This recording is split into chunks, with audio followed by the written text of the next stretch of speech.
What's up, guys? Welcome back to my channel. So we have got Tekken 8, the first hands-on preview. Let's go ahead and check this out. Curious. Growing up as a child of 90s and early 2000s arcades, I've been a casual enjoyer of the Tekken series pretty much all throughout its lifespan, with its cabinets being a regular spot where I would dump a few quarters, mash some buttons, and walk away with a smile on my face. I put some time into just about all of them, but never really attempted to learn the deeper complexities of its mechanics, or really sat down to try and become good with a character. That's going to change with Tekken 8, because after spending about 4 hours with it, I'm all in. Okay.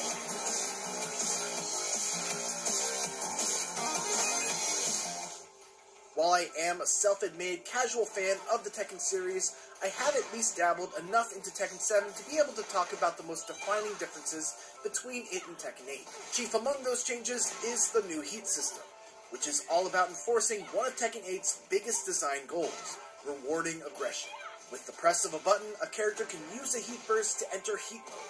The effects of it differ from character to character, but in general, you can view it as a limited time state where you're basically better at everything. Okay. Certain moves have new properties, others recover faster, making them more advantageous on block, and you gain access to new moves that aren't available outside of heat mode. One of the key elements of heat mode is that while it is time limited, with a meter that slowly depletes once activated, you can actually stop that meter from going down by landing attacks. This is just one of the ways that Tekken 8 looks to encourage its players to be more aggressive. Because if you're able to push the pace and land hits while in heat mode, you can keep that state going throughout most, if not all of the round. And if you decide that you instead want to cash out on damage rather than remain in heat mode, you can use a Heat Smash, which is like a mini Rage Art super move that does a large amount of damage, but spends the rest of your heat meter. Ooh.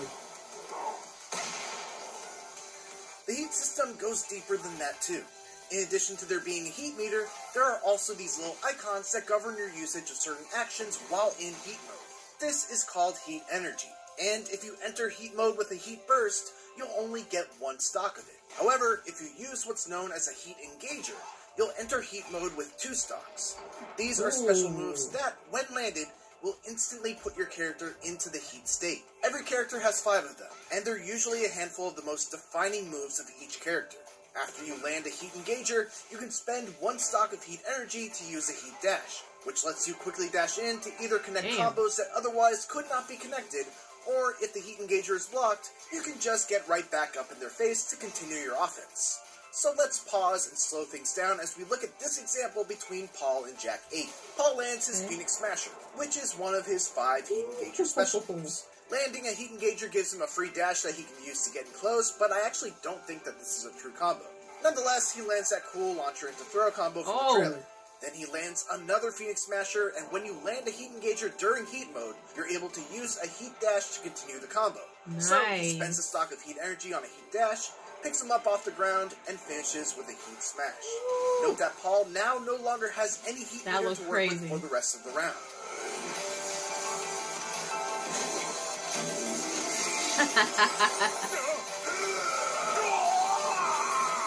That's pretty My favorite element of the heat system, though, is how it's used to further define the unique aspects of every character.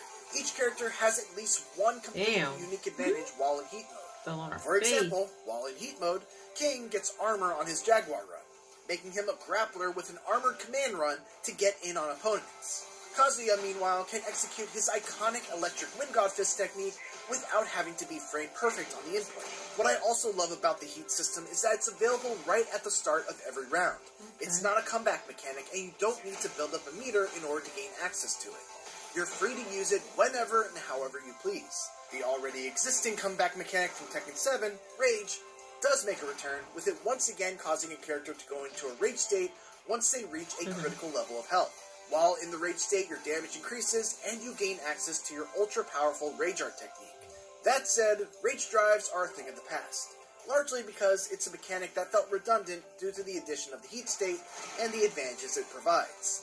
Another brand new element of Tekken 8 is the addition of a special control type, which is Tekken 8's new attempt at making its complex fighting system a little more approachable for newcomers. When in special control mode, each button has a recommended move and combo for each character. There's a button for juggle combos, a button for grounded combos, and a button for quick low attacks. So much to learn. Selected moves even change depending on what state you're in. While this allows new players to compete with more intermediate players in terms of the damage they're able to output, the key thing to keep in mind is that players using the special control scheme only have access to a very small selection of moves. The most interesting part, though, about the special control scheme, and the thing that really sets it apart from Street Fighter VI's new modern control scheme, is the fact that you can switch between the classic and special control styles mid-match with the press of a button.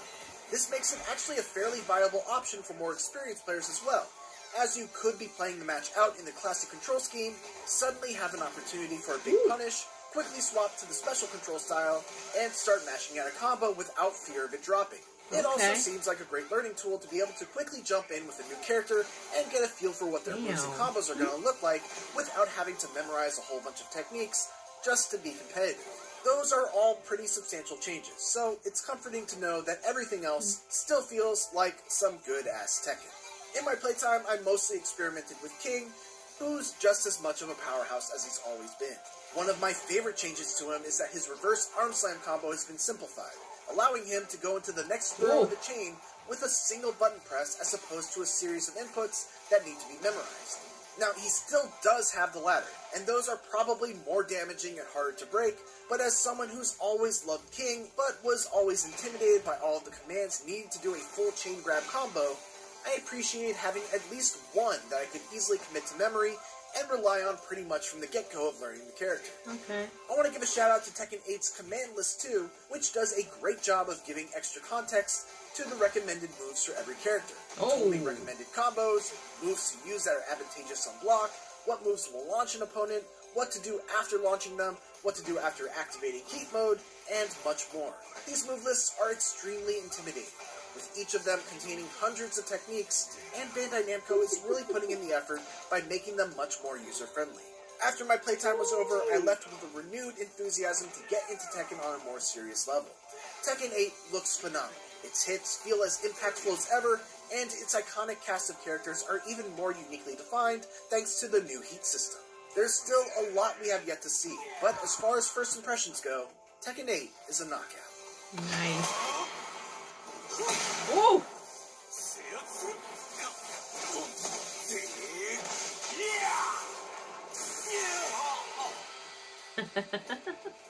For more Tekken 8, make sure to check out my interview with Michael Murray and Katsuhiro Harada.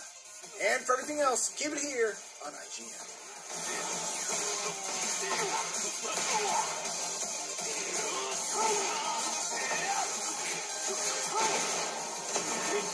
Damn.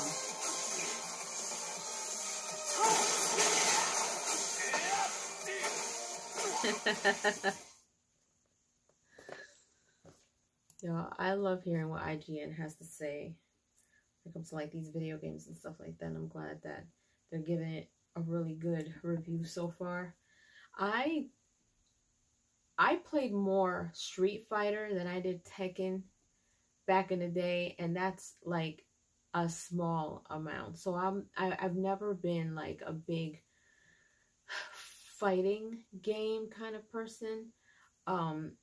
But something like this is making me want to just go in and learn whatever I can, because from the way that things looked back then to now, like all these old school games are coming back looking better than ever with maybe new things, simplified things, just like he explained here. And just seeing it makes me want to learn just so I can play, because it's just, everything just looks so in your face. I love it. Leave your comments down below. Let me know what you guys think. Let me know if you are looking forward to Tekken 8. If you've played it back then, what do you think that you are looking forward to now?